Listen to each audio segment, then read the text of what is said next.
Þá bikaræfintir úti hjá ykkur en vantarlega gaman að koma hérna í Lónagrifuna og fá að spreita sig á móti núverandi besta liðin á landinu. Já, ég bara nota tækifæri og byrja á því að óska Njarðvíkingum til hamingju með að vera komnir í höllina og bara þeir eru auðvitað bara vel að því komnir. Þetta, eins og þú segir, besta liðið á landinu í dag og við vissum það svo sem þetta yrði æri verkefni en af því sögðu fannst mér við reyna að berjast eins og við gátum og við vorum í vandræðum kannski við byrjuðum vel svo bara leið og við fyrir að rúlla eins og fyrir að missa stórumannin út af í einhverjar bullvillur þá var þetta alltaf erfiðara en við svo sem vissum það að þetta er ljóst fyrir leik þetta er alltaf erfið. Og kannski svona annar leikluti þá náðu þeir að búa til smá fórustu sem þið náðu aldrei að naga niður. Nei, við vorum að kasta honum óþarlega mikið frá okkur og þeir voru að pressa okkur og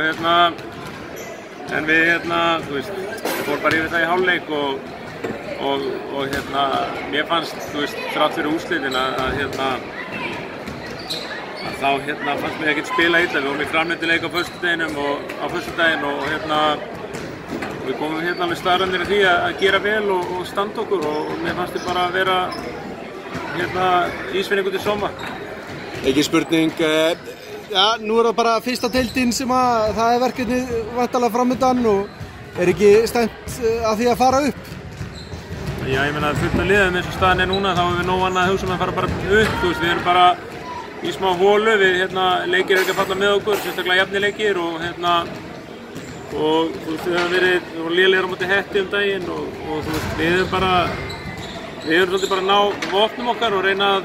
spila þeirri getur sem við getum, við höfum ekki verið að því. Við erum bara alveg með einskjörn og klaufaskap á föstudaginn, þá hættum við leiknum frá okkur en næsta markmið er bara að reyna að vinna næsta leik, það hlýtur að vera það sem